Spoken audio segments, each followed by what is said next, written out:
જોવા મળે છે બેઠક પર? કચ્છ અને મોરબી બંને એક જ બેઠક છે અને ત્યારે જો તે મતોનો સમીકરણની વાત કરીએ તો જે દલિત સમાજ છે અને મુસ્લિમ સમાજ છે તેનું આ બેઠક પર ખૂબ જ વધુ પ્રભુત્વ જોવા મળી રહ્યું છે, જેના કારણે ભાજપે પણ વિનોદ ચાવડાને પુનઃ રિપીટ કરવા પડ્યા છે. જી જી, આભાર દાઉદ અમારી સાથે જોડાવા બદલ. તો વધુ 2 ઉમેદવારોના નામ કોંગ્રેસ દ્વારા જાહેર કરાયા છે. કચ્છથી નરેશ મહેશ્વરી અને નવસારીથી ધર્મેશ પટેલને ઉમેદવાર તરીકે કોંગ્રેસે જાહેર કર્યા છે. 22માંથી 2 સીટો પર ઉમેદવારોની જાહેરાત કરવામાં આવી છે, એટલે કે કદાચ આજે સાંજ સુધીમાં કોંગ્રેસ દ્વારા વધુ ઉમેદવારોની નામ જાહેરાત થાય તેવી શક્યતા જોવાઈ રહી છે. તો જે રીતે નવસારી બેઠકની વાત કરીએ ત્યાં કોળી ઉમેદવારને પસંદ કરવામાં આવે છે અને કોળી મતદાતાઓનું વધારે પ્રભુત્વ જોવા મળે છે. આ સાથે જો કચ્છ બેઠકની વાત કરીએ ત્યાં કોંગ્રેસે નરેશ મહેશ્વરીને જે બેઠક પરથી નામ તેનું સામે આવ્યું છે, ત્યારે જાતિગત સમીકરણની જો વાત કરીએ તો ત્યાં અલગ અલગ જાતિઓનું વધુ પ્રભુત્વ જોવા મળે છે. તો કોંગ્રેસ દ્વારા જ્યારે વધુ 2 ઉમેદવારોના નામની જાહેરાત કરાઈ છે, સાંજ સુધીમાં અન્ય ઉમેદવારોના નામ જાહેરાત થાય તેવી પણ શક્યતા જોવા મળી રહી છે. તો આજે સાંજ સુધીમાં કોંગ્રેસ તેના વધુ ઉમેદવારોના નામ જાહેર કરશે. જે રીતે 2 ઉમેદવારોના નામ કોંગ્રેસે જાહેર કર્યા છે. કચ્છમાંથી નરેશ મહેશ્વરી અને નવસારીથી ધર્મેશ પટેલના નામની જાહેરાત કોંગ્રેસ દ્વારા કરવામાં આવી છે. તો 22માંથી 2 સીટો પર કોંગ્રેસ દ્વારા નામોની જાહેરાત કરાઈ છે.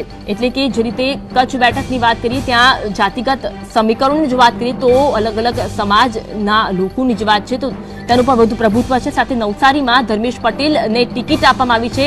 કોંગ્રેસે ધર્મેશ પટેલ પર પોતાનો પસંદગીનો કળશ તોડ્યો છે અને ધર્મેશ પટેલને ટિકિટ આપી છે. ત્યાં કોળી ઉમેદવાર છે, કોળી પટેલનું વધુ પ્રભુત્વ જોવા મળતું હશે આ સીટ પરથી અને આ સીટ પરથી જ કોંગ્રેસે પણ એક કોળી ઉમેદવારને ટિકિટ આપી છે. તો જે રીતનું ગણિત જોવા મળી રહ્યું છે ત્યારે વધુ ઉમેદવારોના નામની જાહેરાત કોંગ્રેસ આજે સાંજ સુધીમાં કરે તેવી પણ શક્યતા છે. ત્યાં સુધીમાં 2 ઉમેદવારોના નામની જાહેરાત કોંગ્રેસ દ્વારા કરાઈ છે.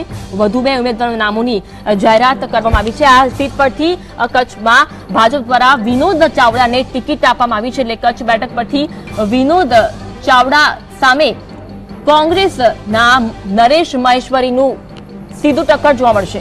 તો જે રીતે નવસારી લોકસભા બેઠકની વાત કરીશું તો જે જાતિગત સમીકરણોની વાત કરીશું તો કુલ મતદારો છે તે મુસ્લિમ સમાજના 10.12%, બ્રાહ્મણ સમાજના 8 થી 10%, રાજપૂત સમાજના 6 થી 8% અને અન્ય જો જ્ઞાતિની વાત કરીએ ત્યાં 18 થી 20% સમાજના લોકોનું પ્રભુત્વ જોવા મળે છે.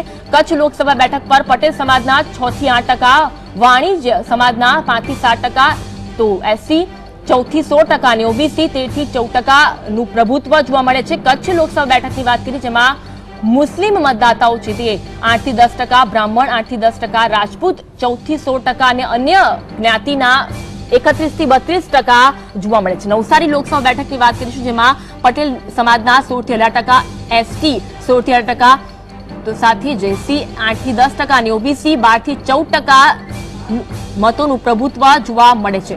તો નવસારી અને સાથે સાથે કચ્છ બેઠક પર અલગ અલગ સમાજના લોકોનું મતોનું પ્રભુત્વ જોવા મળે છે. મુસ્લિમ સમાજમાં 10 થી 12% મતના આંકડા જોવા મળે છે. તો કચ્છ લોકસભા બેઠકની વાત કરીશું. કચ્છમાં પટેલ સમાજના 6 થી 8%, વાણિયા સમાજમાં 5 થી 7%, તો SC માં 14 થી 16% અને ઓબીસી સમાજમાં પણ મતોનું પ્રભુત્વ જોવા મળે છે. તો કોંગ્રેસ દ્વારા વધુ 2 ઉમેદવારોના નામની જાહેરાત કરાઈ છે. કોંગ્રેસ દ્વારા નવસારીથી ધર્મેશ પટેલને કોંગ્રેસ દ્વારા ટિકિટ આપવામાં આવી છે. સાથે જ જો કચ્છ બેઠકની વાત કરીએ કચ્છ બેઠક પરથી નરેશ મહેશ્વરીને ટિકિટ આપવામાં આવી છે. અને જે રીતે નવસારી લોકસભા બેઠક પર કુલ મતદાતાઓ છે 18,61,986 કુલ મતદાતાઓ છે. તો અલગ અલગ સમાજના લોકોનું મતોમાં કેટલી ટકાવારી જોવા મળે છે તેના આંકડા આપ ટીવી સ્ક્રીન પર જોઈ શકો છો. મુસ્લિમ, બ્રાહ્મણ, રાજપૂત અને અન્ય સમાજનું પ્રભુત્વ આ સીટ પર જોવા મળે છે. જ્યારે કચ્છ લોકસભા બેઠકની વાત કરીએ ત્યાં કુલ મતદાતાઓ છે 16,69,010 કુલ મતદાતાઓ છે જેમાં પટેલ, વાણિયા, ST અને ઓબીસી સમાજના લોકોનું પ્રભુત્વ છે. તો કચ્છ અને સાથે સાથે નવસારી લોકસભા બેઠક પર કોંગ્રેસે પોતાના ઉમેદવારની જાહેરાત કરી છે જેમાં કચ્છમાં કુલ 16,69,010 કુલ મતદાતાઓ છે જ્યારે કે નવસારી લોકસભા બેઠક પર 18,61,000 986 કુલ મતદાતાઓ છે, જેમાં પટેલ, એસટી અને ઓબીસી સમાજના લોકોનું પ્રભુત્વ છે. તો વધુ 2 ઉમેદવારોનું નામ જ્યારે કોંગ્રેસ દ્વારા જાહેર કરવામાં આવ્યા છે.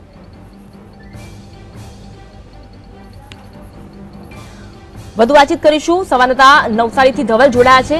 ધવલ, નવસારી બેઠક પરથી ધર્મેશ પટેલને કોંગ્રેસ દ્વારા ટિકિટ આપવામાં આવી છે. કેવું ગણિત આ બેઠક પર જોવા મળી રહ્યું છે? જી, નવસારી લોકસભા બેઠક ઉપર ગત દિવસોમાં અને હાલમાં પણ કોળી સમાજ દ્વારા કોળી ઉમેદવારને ટિકિટ આપવામાં આવે એવી માંગો ઉઠવા પામી હતી. જોકે ભાજપમાંથી જે કોળી ઉમેદવારને ટિકિટ ન મળતા ત્રીજી વખત જે પૂર્વ સાંસદ છે CR પાટીલ એમને ઉમેદવાર જાહેર કરવામાં આવ્યા છે, જ્યારે જેની સામે કોંગ્રેસે કોળી ટ્રમ્પ કાર્ડ ખેલ્યું છે અને કોળી પટેલ યુવાનને ટિકિટ આપી છે. ધર્મેશ ભીમભાઈ પટેલ વિજલપુર નગરપાલિકામાં પ્રમુખ રહી ચૂક્યા છે અને થોડા જે ગત વર્ષે જે મધ્યપ્રદેશમાં જે વિધાનસભા ચૂંટણી થઈ હતી એમાં 7 વિધાનસભાના અંદર એમને પ્રભારી તરીકે મૂક્યા હતા અને તમામ વિધાનસભા એવો જીતી લાવ્યા હતા, જેનો એમને ફાયદો મળ્યો છે અને એ ફાયદાના કારણે નવસારી લોકસભા બેઠક ધર્મેશભાઈ પટેલ કોંગ્રેસમાંથી લડશે. અને ખાસ કરીને જોવા જઈએ તો નવસારી બેઠક ઉપર 2.5 થી 3 લાખ જેટલા કોળી પટેલ મતદારો છે. એ મતદારોને ધર્મેશ પટેલ ખરેખર જે મતોનું ધ્રુવીકરણ થવાની પણ સંભાવના સેવી શકાય, કારણ કે કોળી આગેવાનોએ કોળી ઉમેદવાર કોંગ્રેસ કે ભાજપ ગમે તેનો હોય પણ કોળી ઉમેદવાર હોય એવી માંગણી બેનરો દ્વારા કરી હતી. જી, આ બેઠક પર કયા કયા જાતિઓ છે કે જેનું મહત્વ અને જેનું પ્રભુત્વ વધુ જોવા મળે છે? ખાસ કરીને જે નવસારી લોકસભા બેઠક જે છે એમાં 7 વિધાનસભા આવે છે, એમાં જે 4 સુરતની વિધાનસભા છે અને 3 નવસારીની વિધાનસભા છે. નવસારીની 3 વિધાનસભા સહિત સુરતની 84 વિધાનસભા, આ 4 વિધાનસભાના ઉપર કોળી મતદારોનું પ્રભુત્વ વધારે છે, જે અંદાજે 3 લાખ જેટલા મતદારો છે.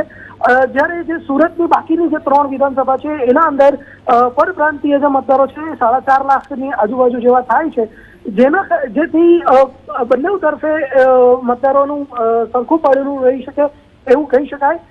જો કે મતદારો કોને પસંદ કરે છે અને કોના તરફે મતદાન કરે છે એ 23 એપ્રિલે પછી ખ્યાલ આવશે. જી, આભાર ધવલ, અમારી સાથે જોડાવા બદલ, વાતચીત કરવા બદલ. તો કોંગ્રેસ દ્વારા પહેલા પોતાના વધુ 2 ઉમેદવારોના નામની જાહેરાત કરાઈ છે. જે રીતે નવસારી બેઠક પર અમારા સંવાદદાતાએ જણાવ્યું કે ધર્મેશ પટેલના નામની જાહેરાત કરાઈ છે. જે કોળી પટેલ સમાજનું આ બેઠક પર પ્રભુત્વ વધુ જોવા મળતું હોય છે, એટલે કે કોંગ્રેસે ક્યાંક ટંકાલ ખેલ્યું છે ને જે ધર્મેશ પટેલના નામની જાહેરાત કરાઈ છે. 7 વિધાનસભામાં પ્રભારી તરીકે તેઓ ચૂંટાયા હતા અને તેઓ જીતતા આવ્યા છે. તો જે રીતે નવસારી બેઠક પરથી ધર્મેશ પટેલને ટિકિટ આપવામાં આવી છે, તેમના સમર્થકોમાં પણ ક્યાં ખુશીનો માહોલ જોવા મળી રહ્યો છે. અને નવસારી બેઠકની જો વાત કરીએ તો મુસ્લિમ, બ્રાહ્મણ, રાજપૂત સમાજના લોકોનું આ બેઠક પર પ્રભુત્વ જોવા મળે છે. તો સાથે જ કુલ મતદાતાઓ છે 18,61,886 કુલ મતદાતાઓ આ સીટ પર છે. તો નવસારી બેઠક પર ધર્મેશ પટેલને ટિકિટ આપવામાં આવી છે. કોળી પટેલ સમાજનું જે રીતે આ સીટ પર પ્રભુત્વ છે અને કોંગ્રેસ દ્વારા એક ટ્રમ્પ કાર્ડ ખેલવામાં આવ્યું છે. કોળી મતદાતાઓનું 18 થી 20% બેઠક પર પ્રભુત્વ છે. હવે મતદાતાઓ કોને મત આપે છે ક્યાંક એ જોવું રહ્યું, એટલે કે 23 એપ્રિલના રોજ જ્યારે મતદાન યોજાવાનું છે ત્યારે કોળી સમાજના લોકોનું જ્યારે બેઠક પર વધુ પ્રભુત્વ છે, કોને મતદાતાઓ મત આપે છે તે જોવું રહ્યું.